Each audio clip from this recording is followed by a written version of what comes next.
Hello, I'm Stewart Swerdlow and welcome to Reality Check Mind Over Chatter. Tonight we're going to do some interesting information that I'm going to give to you, and we'll have a special guest a little bit later on. At first, I want to talk to you about some symbols that you've heard me talk about over the weeks that you may not have seen or noticed before. So luckily today I'm going to get up and show you these symbols here on this board so that we're all on the same page with what we're talking about. When I talk about the T-bars and the different T-bars in creation, we have the three versions of the capital T, the small t or cross, and the Ankh shape. And they are actually located at the pineal gland at the very center of the head. Those of you who are not able to see your T-bar, simply concentrate on the royal blue circle with the dot. Both of them have the ability to center the brain and bring the left and right hemispheres into balance. When I talk about the chakra system, I'm talking about these layers of colors or bands that go through the entire body. They start at the very bottom, over here, from the bottom of the feet all the way to the top of the thighs. And as you can see, and hopefully your colors at home are the same as we have here on the board, this is a brown color, a very earth-based grounding color. Just above that is where the chakra system actually begins. It starts from the top of the thighs to approximately the pubic bone, and the normal color, as you can see here, is a pale red. Then we go to the next band, from pubic bone to navel, a strip which is in this, what we call the sacral chakra, and that is a pale orange color. Next is the solar plexus area from the navel to the sternum. That area is a pale yellow color, and that's where all the digestive organs are. Then we go from the sternum to the collarbone. This is the heart chakra, which is a medium green color, and if you could see energy fields, you would know that oxygen has that green tone to it. Then we jump up to the thyroid or throat area, which is from collarbone to tip of nose, and that should be in a good ice blue color, which is a communication color. Then the very important area, the pineal gland area, which goes from the tip of the nose to the top of the forehead, and that color should be in a royal blue in order to be normal. And finally, at the very top, or crown, from the top of the forehead to the very top of the head, we have the crown chakra, which should be in a violet color. And people do get mixed up between violet and purple, violet being more like an amethyst color and purple being more with a blue tone in it. I want to drop down, if the camera can pan down here, to the merger symbol. You've been hearing me talk about that for quite a number of shows. Merger symbol is what we use in a deprogramming technique, which basically blends the fragments of the personality together and brings all the components back to cohesive pieces. So when you hear me talk about merger, that's the one I'm talking about right here. It's a brown merger symbol on a royal blue background. You've heard me also talk about the DNA symbol, which kind of looks like a ladder or railroad track. If we can zoom in on that one, the DNA symbol. And that's usually seen in green because it involves the past, not the current moment. I want to get up here, because when we talk about this today and perhaps in the next show, about the ultimate protection technique, which is always in violet. And we can see this also on the board. And the ultimate protection technique is a violet tetrahedron inside of a violet octahedron. And when you have that combination and you put whatever you're protecting, like yourself, right in the middle of the tetrahedron, that is the ultimate form of protection. No energies can get into that, and you will be safe and protected at all time, especially when you're doing deprogramming or traveling or anything else that you're doing. If we can pan down here to what is listed as an angelic frequency, and what I also refer to as oversoul, here it is a silver infinity symbol. The violet background is is just for the background purposes. We're mainly looking for the silver infinity symbol, which when we're contacting oversoul or angelic frequencies is at the over the crown chakra, over the top of the head. And I also want to look down here at the dolphin frequency, which is at the bottom here. Dolphin frequency, we've talked about once or twice in past shows, and that basically is a way of getting on a frequency that is not human to the next level of existence. It also, if you keep that dolphin frequency in royal blue at the pineal gland, and as you're going to sleep and you do your cleansing breaths, it actually will create like a sleeping pill for you, a natural sleeping pill.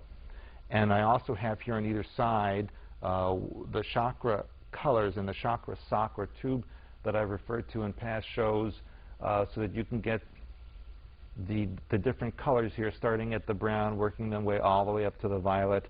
Remembering the brown is not a chakra color, but is rather the grounding color of the legs and the feet, grounding you to the earth. And then the chakra colors actually start here at the pale red and work all the way up to the violet. So I wanted you to see this before we get going today, so that we all have the same information and you know what I'm referring to. And I thought this was a very good way of doing that.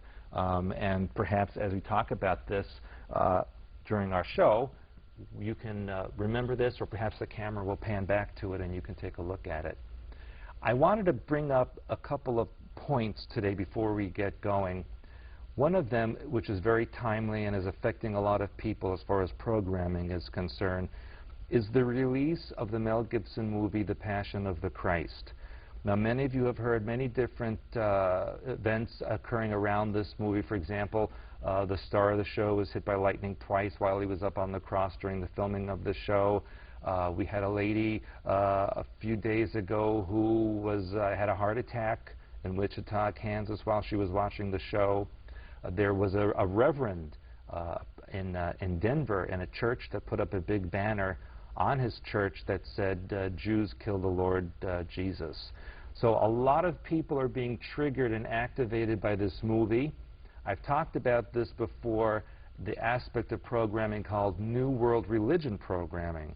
And so I would caution all of you out there that if you're going to watch this movie, or if you even hear about it on the news or see clips of it on other shows, use that brown merger symbol that I showed you just before at the pineal gland to help reintegrate any aspects in your matrix or authors in your matrix that are associated with the New World Religion programming. That is coming up rapidly, and we're hearing a lot of events in the Middle East. For example, we had the moderate earthquake outside of Jerusalem. Then that was followed by a snowstorm across the Middle East, and that was followed by a bus being blown up also in Israeli territory. So a lot of things happening in the Middle East that to trigger New World Religion programming. Simultaneously with this, we have the staged alien invasion programming being projected onto the Earth. That is being facilitated by the president talking about putting a man on, or a team of people on Mars after establishing a base on the moon. Then we also have the 2 rovers on Mars that are beaming back alleged pictures of that planet, all acting as a trigger and activation. We have Popular Mechanics magazine on the front page saying what we will do when there is an alien invasion. Not if there is, but when there is. We were told that earlier this year there was a near miss of a comet that almost hit the northern hemisphere and could have destroyed life on Earth. A lot of things happening in space, a lot of threats happening in space simultaneously with this New World Religion.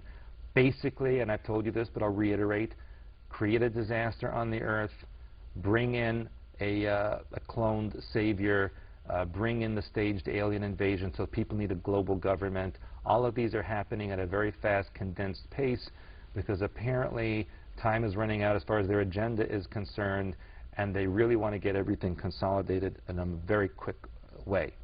I just wanted to leave that with you so that we'll give you a foundation and a background as we go into our show. We have a very special guest with us today who we will call Jane OHare. She works at a very major global airline, which we will not name, and she's going to talk about her experiences in life And we'll go into other areas of deprogramming and even protection techniques as a result of this. So please welcome on our show Jane OHare. Thank you for coming. Nice to be here. Thank you. And Jane, tell me about your earlier experiences in life. Tell me about things that may have happened to you that made you feel different or not part of the natural flow of things. Well, as a child, I grew up in a fairly large family, but felt very alone. Basically, the parents had a lot to do. They were very busy, so we were kind of on our own. And I grew up feeling isolated, and I don't recall having a lot of dreams as a child, but what I do recall is having dreams that I could fly. And I was flying a lot. I could do a lot of acrobats in my dreams. I wondered why in the dreams a lot of other people weren't up there with me. I was all by myself flying around, but I thoroughly enjoyed those dreams. And while I don't recall the dream that led up to this event, I do have my sister who relayed to me that several times as a teenager, she had the room next to me, and she would hear me screaming at night, and in the morning she would tell me about it, and I would not recall any reason for it. I don't recall any nightmare. Was there any words that you screamed out, or do you recall anything like that? No, she just said it sounded like somebody was murdering me. And frequently I would wake up with the bedclothes all strewn all over the place, and I would think to myself, wow, I must have had a tough night's sleep. So, but early on I did start to have insomnia and bouts of insomnia. So I did feel different as a child. Yeah. And how old were you when you had those nightmares and you were screaming? Oh, I think it started around the age of 12 to 14. Oh, so it was actually almost in your teenage years when that Yes. began. Was there anything earlier to that? I don't really recall. Like I said, I don't have very good memories of dreams. But I do know I developed a habit of, if I encountered something that would upset me, to be able to put that away and not even really remember it until somebody would say, well, don't you recall this person did that? Why are you talking to them? Only then, when I was reminded, would I remember that the person had done something that maybe I shouldn't be happy with them about. So a lot of blocks on memory there. Have you done work on trying to get through those blockages? No, I haven't. Do you remember the exercise we call the green spiral staircase? Yes. Have you tried that one? I did. I've done it a couple of times, and I usually end up getting off around the age of 18 months to 2 years. At another point, I got off from the age around 3 to 5 years old. When I was more of an infant, I just feel like I was in a bed, not really with anybody around me. And I felt alone then.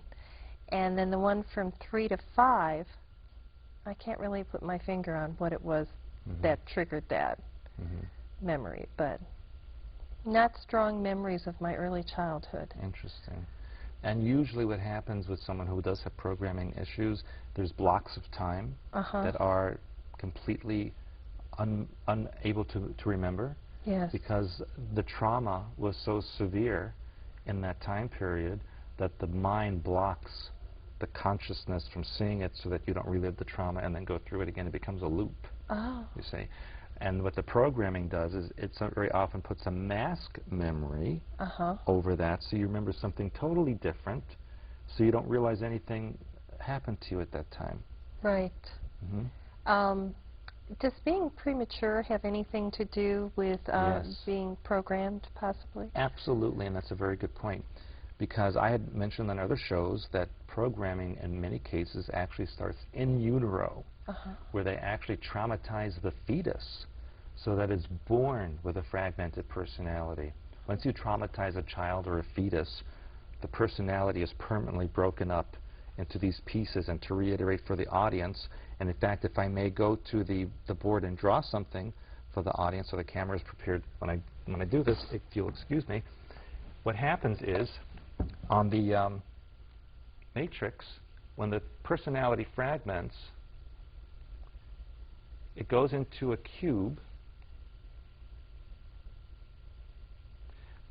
that is broken up by segments, and I'm not going to draw the lines because it takes too long. But this is basically what happens to the personality. It goes into a matrix of 13 by 13 by 13, and if you do the math, it comes out to 2,197 pieces that are actually broken up as compartments in the personality. And what happens is that each one of those compartments or fragments can be programmed either into a complete separate personality or a partial personality, and then there are all different kinds of constructs that can go into that.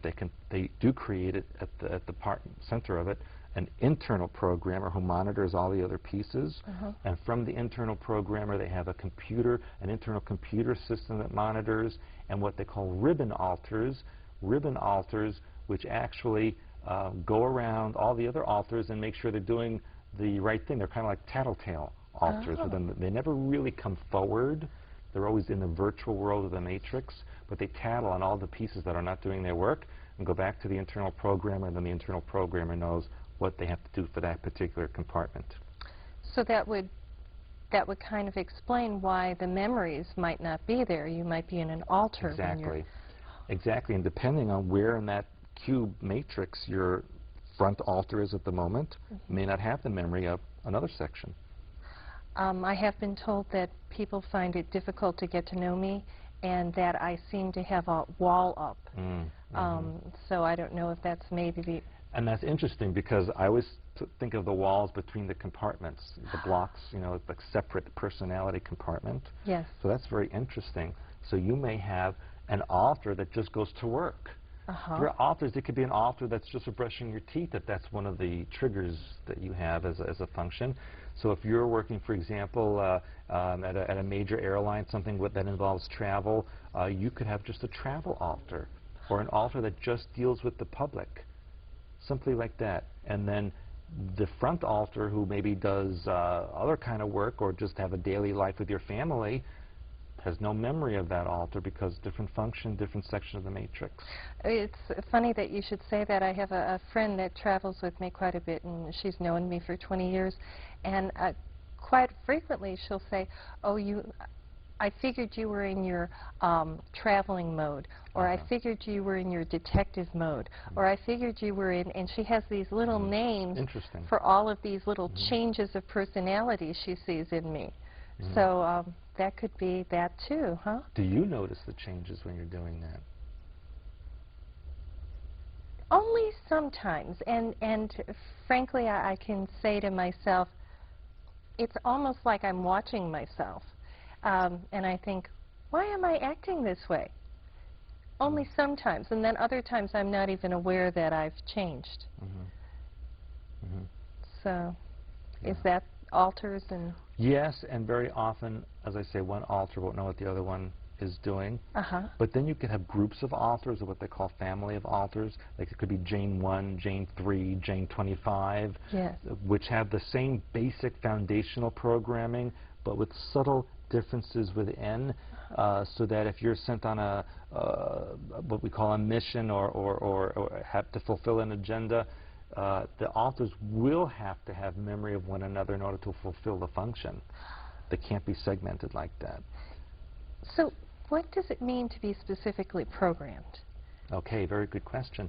And to be specifically programmed means that you have been taken physically, at least in the old days, physically for programming sessions where specific types of alters and constructs within the matrix have been placed into your psyche. The entire world is programmed, at least subliminally. But in the United States, and we've talked about this on this program before, 4 to 5% of the U.S. population and 1 to 2% of the global population is specifically programmed. That means beyond just the subliminals, they have specific personalities and alters with specific functions to be triggered at a specific time. And if you... Oh, another term is sleeper. They call them sleepers as well. So if you come from a large family, is it likely that someone else in that family is also specifically programmed? It would probably be very likely, and I'll tell you why. The programming is generational. It goes according to genetics. So apparently, your family has the type of genetics that is very programmable and actually has a function. Okay? And so the mother and father you have combine to produce children with a specific range of genetics for specific types of programming. But that also means it's possible that the programming won't take in all of them. So then they have what we call a crop. You know, if you have 3, 4, 5 kids in a family, same mother and father, even if you put the same programming in each one of those children, they may not all be accepted in the same way. And the reason is that ultimately, even if you're programmed, there is a God mind and there is an oversoul that creates the soul personalities. And so what a soul personality is a collection or group of thought bands or mind patterns that coalesce to form your genetics. So because no two people in existence are alike, otherwise they'd be the same person, means that there are different soul personalities and thought bands in those different children, even though the genetics are similar or within a certain range.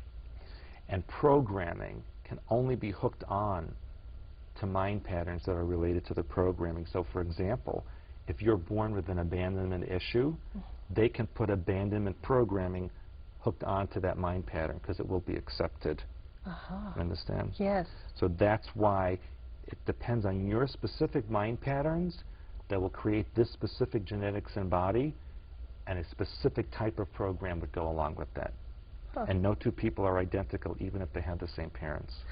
Yeah, there's a wide variety of blood types in my family. Does that have anything to do with mind patterns? Do you know what the blood types are? I think some of them have O. I know mine is A negative. So I know that they're O, and I think my father was AB. Interesting. And what was yours again?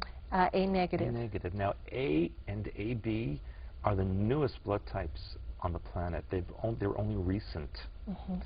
Recent meaning the last few thousand years. O is the very oldest. It's been here the longest period of time and requires more heavier proteins to maintain itself, whereas A, B, and AB require less dense protein. The implication is with a person with your genetics or your blood type is that your experience on the earth sequentially or from a, let's say, reincarnational point of view, even though we talk about simultaneous existence, we'll look at it linearly. You haven't had that long of a period of time on the earth sequentially. You're a newcomer compared to, let's say, people with O blood type who've been here since maybe day 0. Okay. And if you have parallel lives going on simultaneously, like you just mentioned, is it possible that if you're programmed in one, then you're programmed in all of them? Very good, very good. Depends on where you are in that simultaneous existence, because it doesn't mean necessarily this Earth. It could be an alternate Earth where there is no programming, or it could be another world where there's a different mindset. So you have to look at the specifics and know what are the circumstances. The implication is that there would be a likelihood of more programming simultaneous existences because they'd have similar or related mind patterns. Then the question becomes, do they have a victimization mentality to go along with that? Because that will attract the tyrants and oppressors. You might have the same mind pattern without the victimization, no programming. Oh, interesting. And is there a way of getting to those simultaneous existences using your techniques? I mean, is there a way of figuring out what some of your other existences might be? Well, Jane, of course there is. You know that anything you ask, I will have a way to answer that. You know, and yes, there is a way. In fact, using what we call the delta T form, which is nothing more than the octahedron that we saw on the ultimate protection technique on the board. The octahedron part alone, when placed over the crown chakra and connecting to that, gives you a gateway. It's like a portal into all the simultaneous existences that you have. And if above it you put the infinity in silver, the oversoul sign, that will direct you safely to an alternate existence so that you can view it. But I also caution that whoever does that technique only observes and does not try to participate, because once you start to break through into another reality, it's easy then to become attached to it in some way and circumvent your purpose in this reality. I see. So it's kind of like jumping a train going in another direction, even though it's on the same line. That kind of a thing. You have to be careful with what you're doing. Do you think that the parallel existences have similar, kind of goals or purposes? Because it would seem like they'd have related existences. So I just am curious about that. Well, because everything comes from God mind, the answer is yes, they're all related in some way. And because existence exists because God mind needed to know what it is, to know itself, all things are possible. And so everything you can think of exists. You know, I've heard you talk a lot about the Illuminati in your work and, mind-controlled slaves.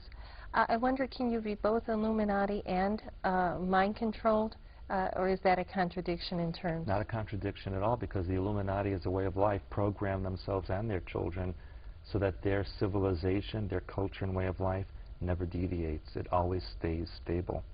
And the best way to do that is through programming, so that they have their functions at a hierarchy level. But yes, they're programmed as well. And we can pick that up in the next show, because guess what? Our time is up. Oh. Believe it or not, you were such a wonderful guest that our time went by like nothing.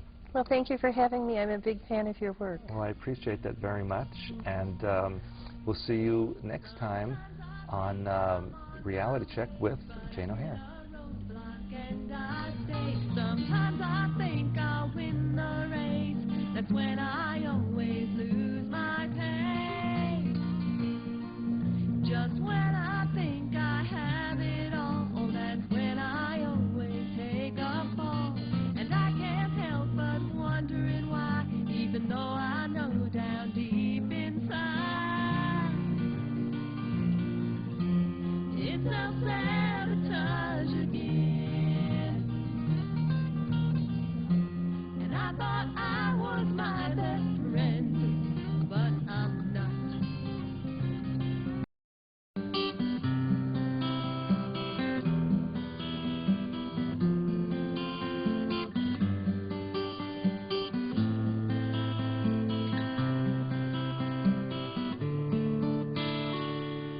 Expert in compliance, she hides her defiance, locked inside a room, behind the moon, behind the moon.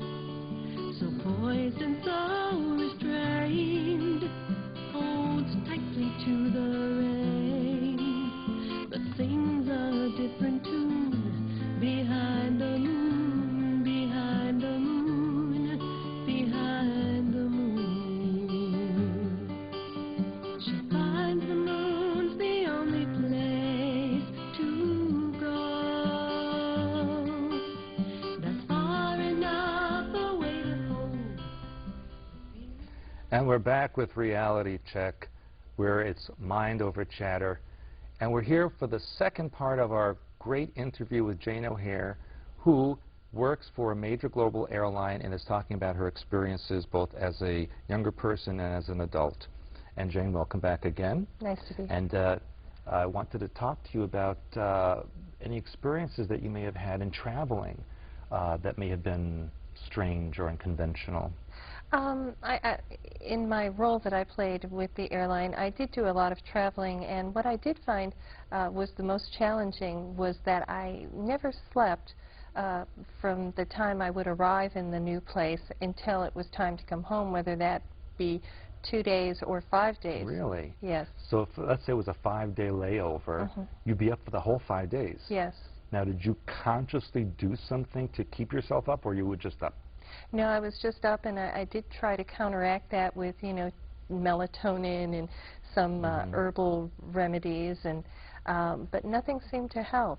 Wow, that is very interesting. And one of the side effects of programming is not being able to sleep well. I'm famous for, of course, being cranky, but also famous for being up all the time. I sleep maybe an hour, if I'm lucky, every night, and sometimes not at all. And yet it doesn't seem to affect my function, although the viewers might think so. So, curious, did you feel like you crashed at the end of those 2 to 5 days, or however long it was? What happened after you got home where you went back into a normal cycle? It would take a little while, but I would be able to sleep when I would return home. But the longest I ever went without sleep on these trips was 10 days. Wow, for 10 full days you were up. Yes, not 1 minute of sleep. Oh, may I ask where that was, or you don't want to reveal that? You know, I can't really remember. It may have been on a trip to Asia. So it was overseas. Mm-hmm. And how about the other people that you went with? Did they react the same way, or did they have a sleep cycle? Yeah, they had a sleep cycle. I seemed to be the only one with the difficulty. And were you like wide awake, or were you just tired and just couldn't sleep? Wide awake. Amazing. Yes, it was, and frustrating too. Now that is, if I may go into that, part of a programming category that we call Monarch, which you, I think, know about, and viewers may have seen that on my website. I have the Diary of a Monarch.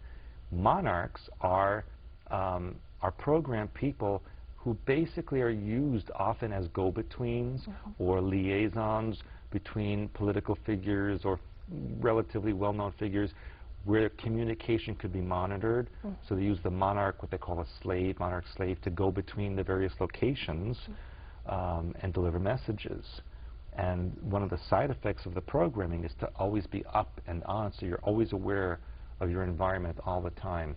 Even when you're sleeping, even if you do sleep, very often the monarchs will have their eyes opened, and they have a sleep altar that comes forward to watch the body while the rest of the altars are sleeping or not forward.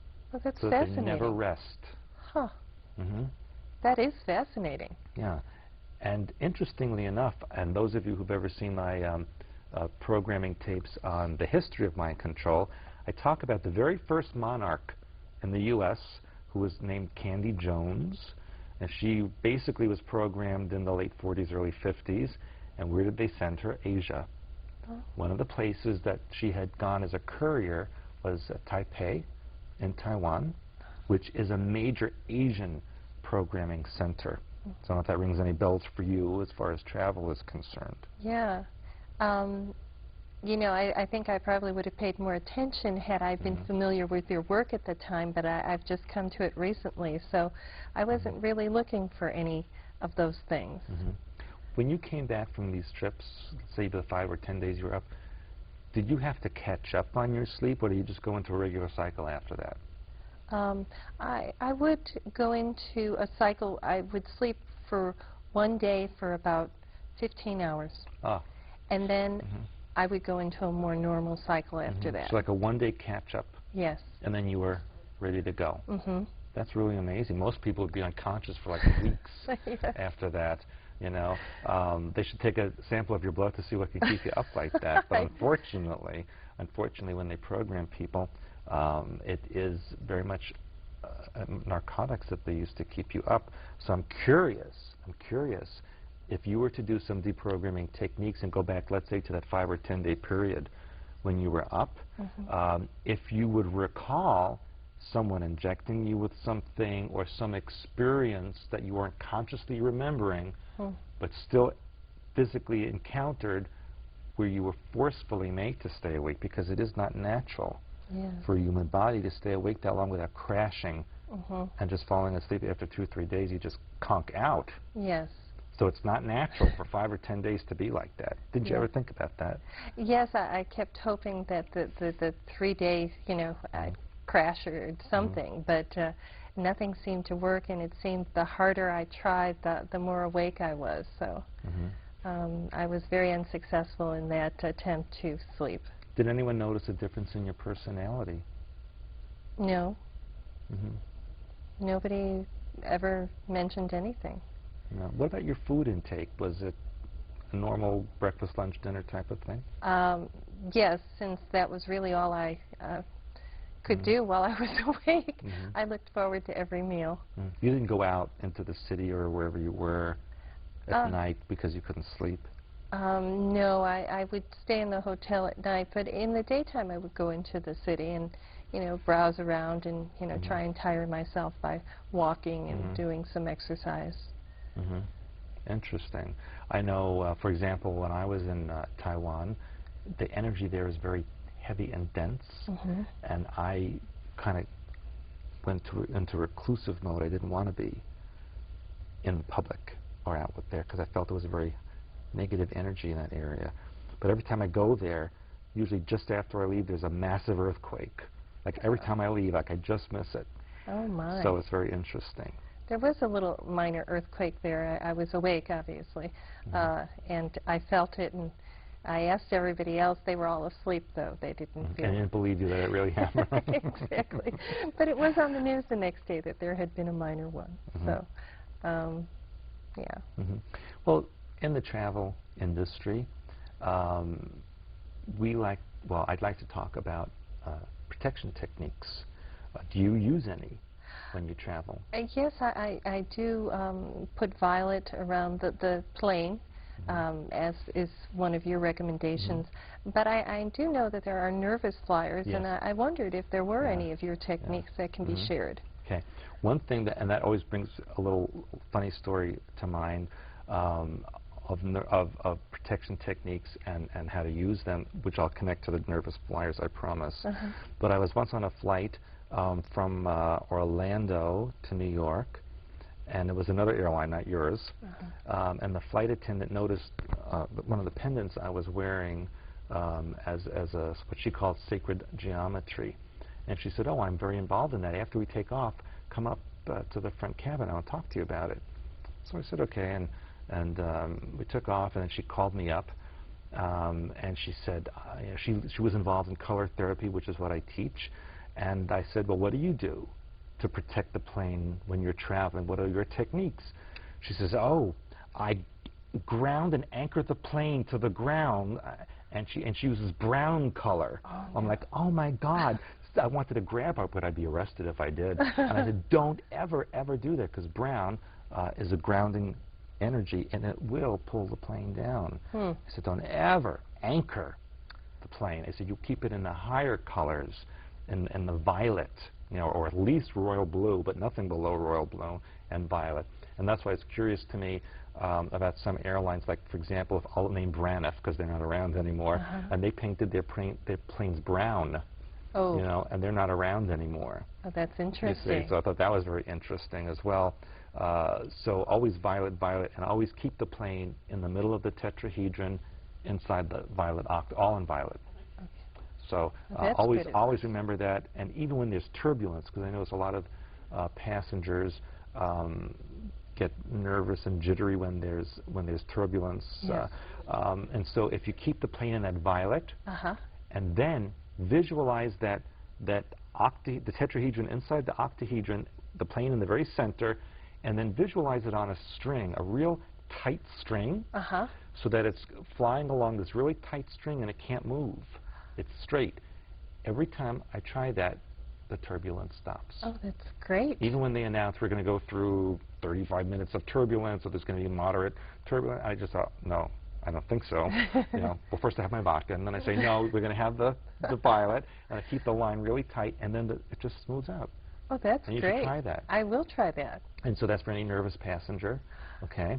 Always remember, balance your T-bar, center yourself, no brown. Yes, no. You want to stay in royal blue, violet, nothing less than that. When you you're put your flying. whole body in those whole colors? body, and even the entire aircraft. Okay. I say stay in the violet, and that will keep you protected and keep it up. Yes. And it will be a good thing instead of any jitteriness. Oh. And even when you're going through security and you're going through those metal detectors and that type of thing, stay in the violet. Yeah. You see, you know, as a programmed person who originated in the Montauk Project, I have a lot of implants in my body. One was even actually, well, a couple of them have been X-rayed, and you can see them, and they're metallic.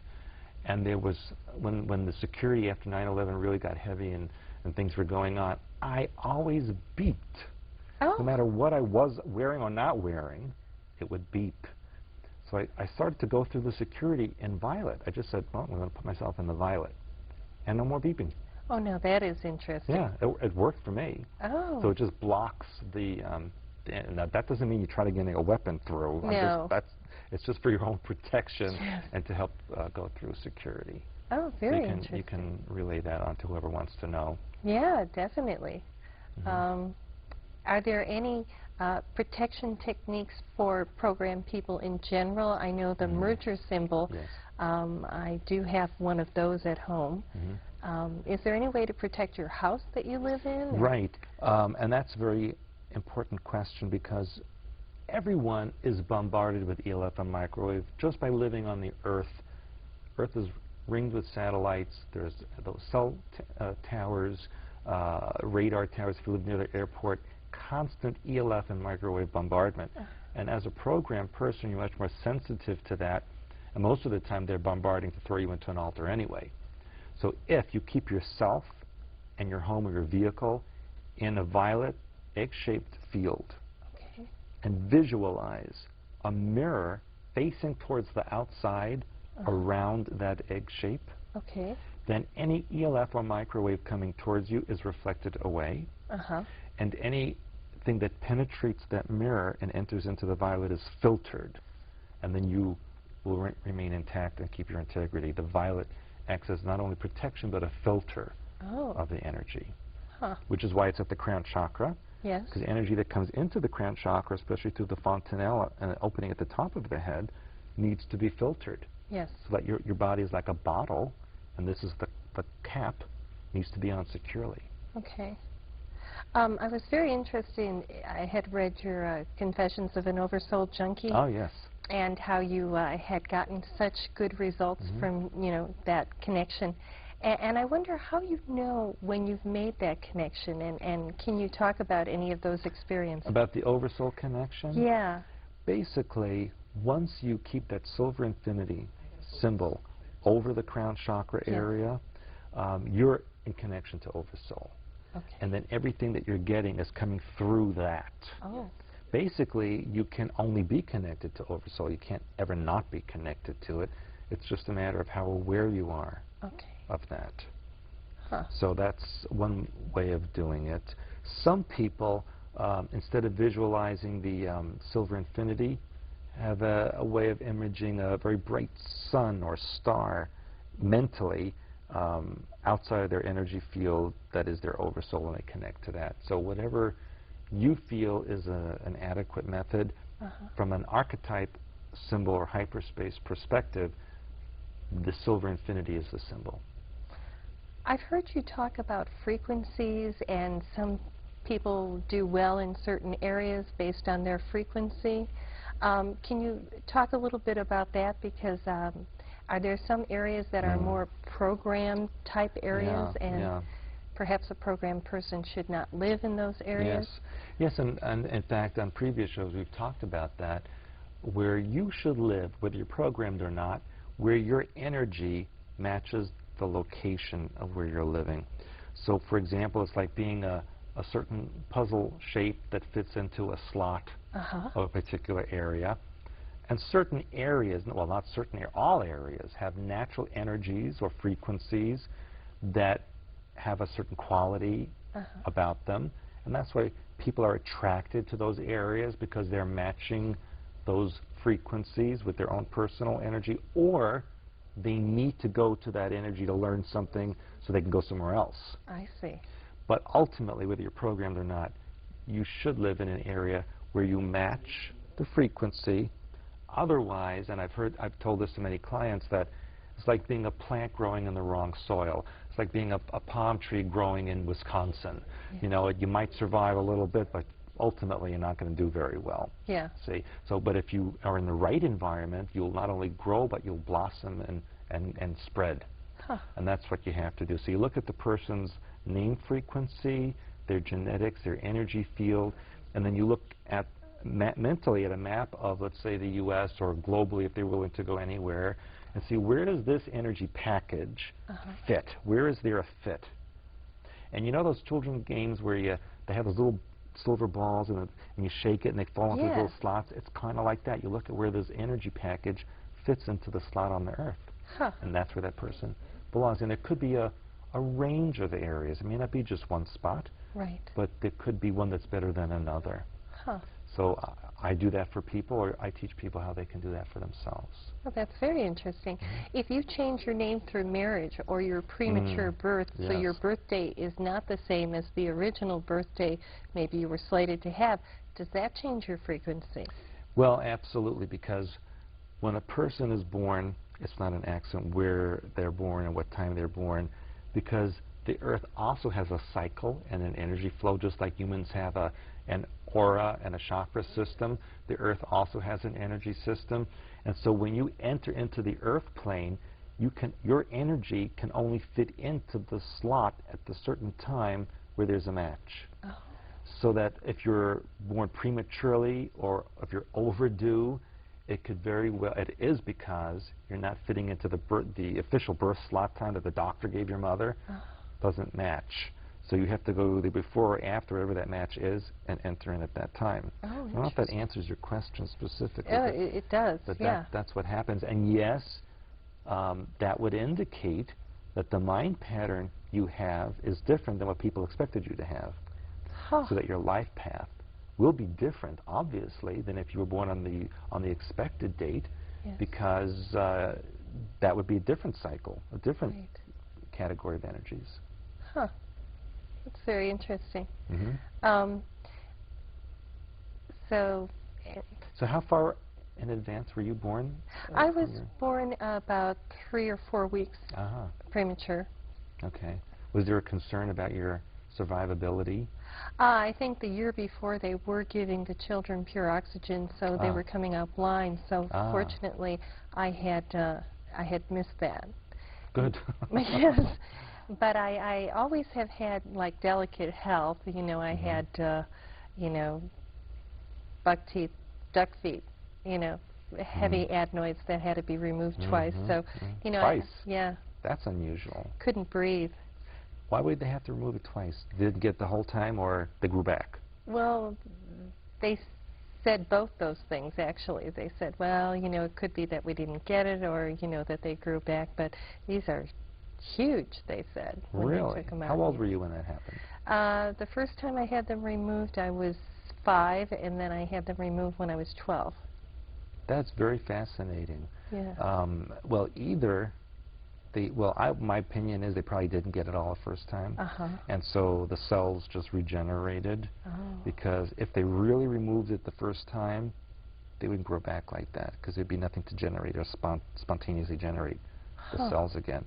That also can be from programming, and I'll tell you why. It's because if we assume, we'll give the doctors the benefit of the doubt, that the first surgery they actually removed the entire organ, and yet it grew back, that would indicate something happened to open up the genetic instructions of that area to regenerate the organs all over again.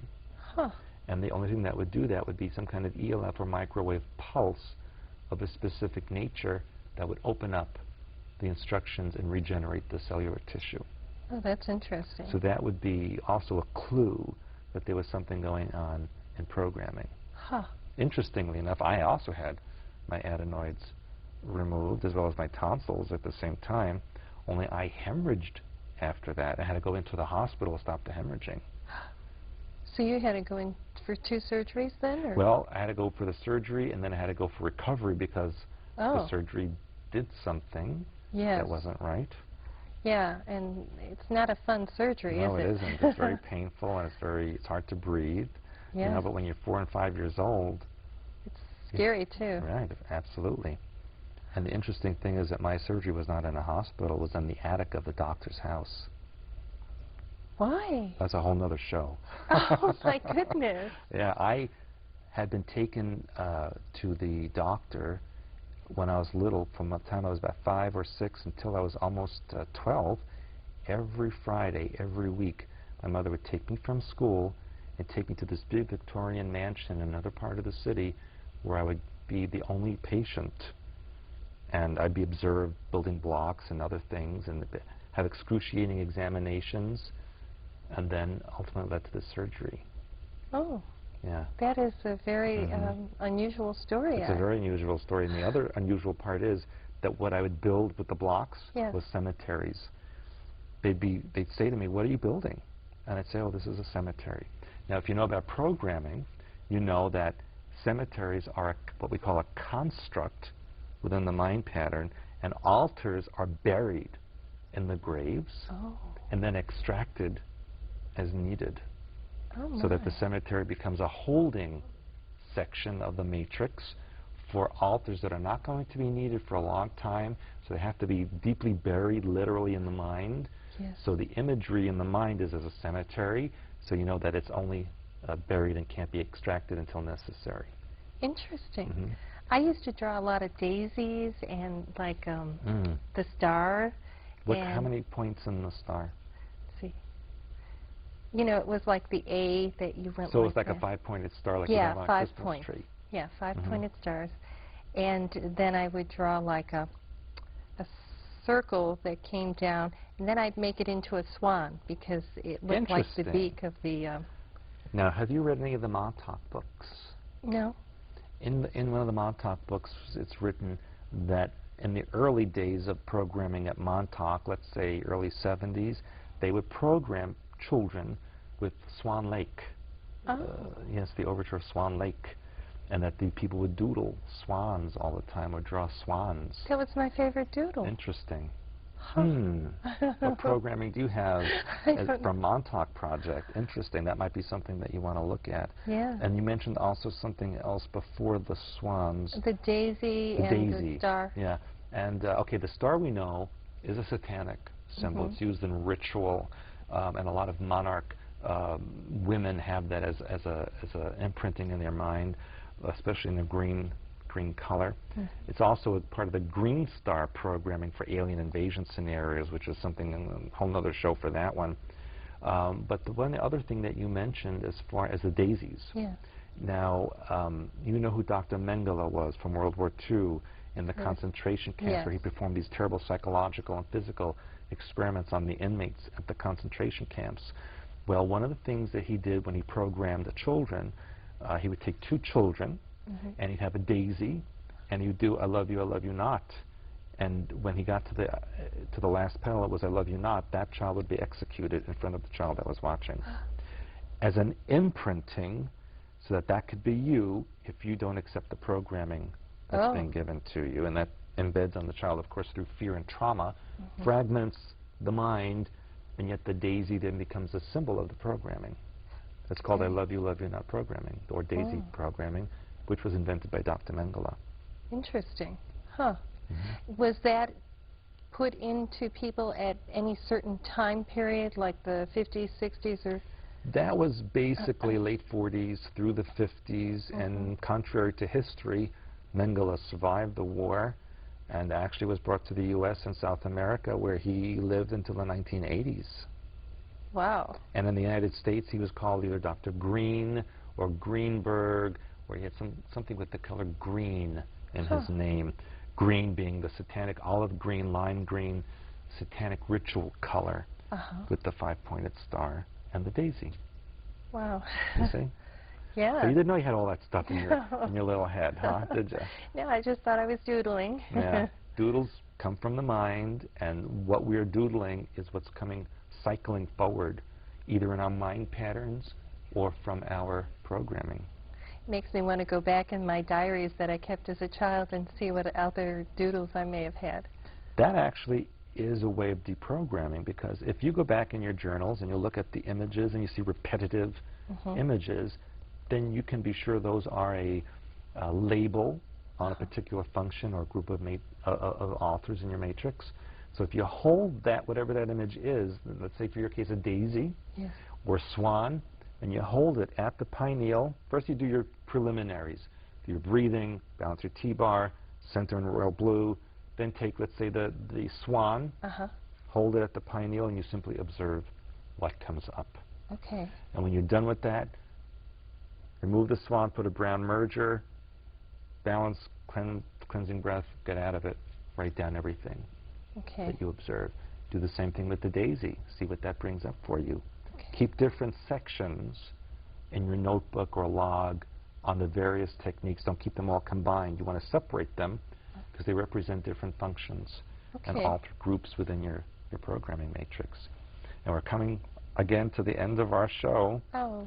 And so, Jane, I wanted to tell you that you've been a really super fantastic guest. Thank you. Even if you are programmed, you have all these weird things in your head, but you're in good company because we all do one way or another. So thank you for being on the show. Well, thank you for having me and sharing all of your knowledge with me. I enjoyed it. Thank you very much. I appreciate that. So, How are you doing? I think it went. How do you feel?